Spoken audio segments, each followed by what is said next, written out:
What's up, everyone? Satoshi Guafamoto here. Welcome back to a brand new episode of Gen Z BTC. Today, I need to send out a very important message. I can't do this in one video. It will be an hour long. So I'm just going to keep it short and simple. If you are a Gen Z or a Gen Alpha, you're not going to retire ever. Ever. You're going to keep working until you die. Okay? I really need you to internalize what I just said.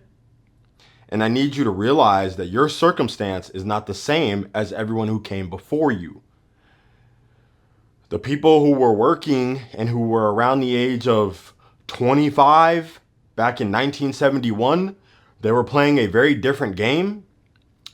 The boomers were playing a very different game. The Gen Xers were playing a different game. Even the millennials were playing a different game. You're playing something completely different. And I need you to really pay attention. I need you to understand I'm not making anything up. And I'm not lying to you. Now, don't just trust me. Please verify for yourself. But we're going to go over a few things here. Okay? Because this is super important. This might be the most important information that you're going to get all week, maybe all month. I'm going to draw and display this chart very crudely, very roughly. I'm going to put all my sources in the description. You can look at some of this stuff. All right. But here's a rough estimate. This is the cost of living over a 50-year period, right? Here's the cost of living over a 50-year period, right? You could also say that this is the trend of productivity. This is the trend of productivity over a 50-year period. Here's wage growth, right? Over a 50-year period. Here's wage growth. We'll say right here, this mark right here, that's 1971. That's 1971. Here's wage growth. Okay, look, it's keeping up. Okay, it's keeping up. Boom, something happens here. Something happens here. Something really tragic happens here. And that's where we are today. That's where we are today. All right? That is where we are today. We haven't moved from this, but productivity and cost of living have gone up. Okay? Inflation never stops in a Keynesian system, in a debt-based system. But because companies are prioritized over individuals, companies have to maximize profits at all costs, one of those costs being wages. That's why you see company stock will go up typically after massive layoffs. Okay? That's because they're saving money because they don't have to pay people. They're finding ways to save money by any means necessary. That means shrinking product, making product worse, or just laying people off. It's profits over everything. Most people know this, but I'm gonna try to tie it all together here, okay? And this is a really crude downplaying of everything that's going on here. Let's go over the minimum wage. Let's put the minimum wage on this chart. All right, this is just general wages. They haven't really moved. Here I'll put it slightly more up. Okay, we're right here. Okay, we're up a very small amount. We're up a very small amount. Okay? Here's the minimum wage. Here's the minimum wage. Goes in a straight line because it doesn't change much. Okay, it goes here. It doesn't change much. That's the minimum wage. All right? The minimum wage has been $7.25 since 2009. Now, please tell me, has the price of stuff gone up at all since 2009? Yes, it has. Well done. So the price of stuff has gone up since 2009, but the amount of money that the government is willing to pay people per hour has not gone up at all. So therefore, the cost of living continues to get out of reach for most people. All right. Then you stack on top of that governments have the ability to print money without being checked. They can print an unchecked amount of money.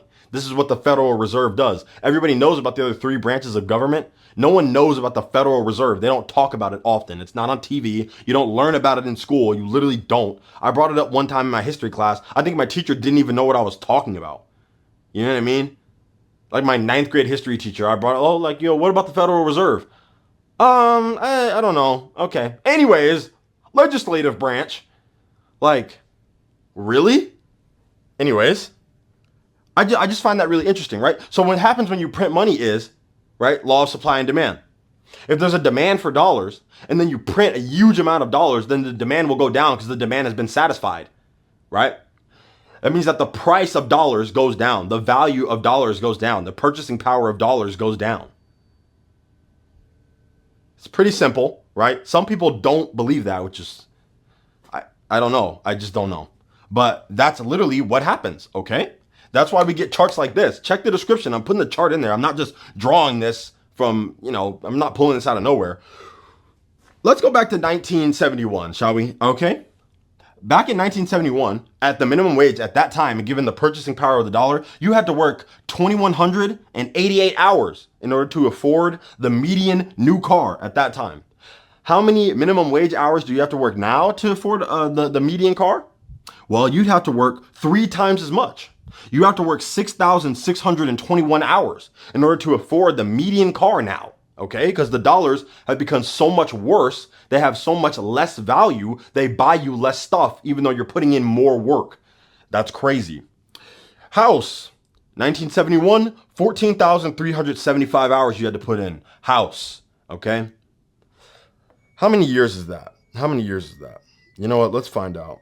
Let's find out right now. How many years? I got a lot of stuff on here. ChatGPT. A lot of stuff on here. But if I had to say, that's around, oh my goodness. 6.9 years, basically 7 years. 7 years of working, you could buy a house. Okay, so most of you who have been working since you're 17 or 18, right? If, you're pushing 25, 26, you should be pretty close to home ownership, right? Except you're not, because you're playing a different game. You have to work 57,379 hours in order to afford a house today on the federal minimum wage, right? That's quite brutal. And what's happening here, right? The deeper thing that's happening here, this is what I really want to touch on, is that you are losing time. You're getting time stolen from you. Okay? You have to work 57,000 hours to get the same thing that someone who worked 14,000 hours got. Okay? So what happens when we go further into the future, right? You have to understand money printing is an exponential process. It is not linear. People don't really understand compounding and exponential growth. What happens in the next just 20 years, right? The next 20 years, there will be people who will have to work 100,000 hours in order to afford a house, which means they will never afford one. That's you. That's you. You're Gen Z, Gen Alpha. If you're a Gen Alpha, you're probably not watching this, to be fair. You're watching Skibbity Toilet and stuff like that, because really you're just a kid. But if you're a Gen Alpha, that's you. 57,000 hours, right? 57,000 hours is 27.6 years. That's 27.6 years. So if you double that, you're looking at about 50 years you have to work to get a house. So if you start working at 18, right? You'll have your own house. You'll get your first house at around 68, maybe 70. It's kind of interesting. It's kind of interesting, don't you think?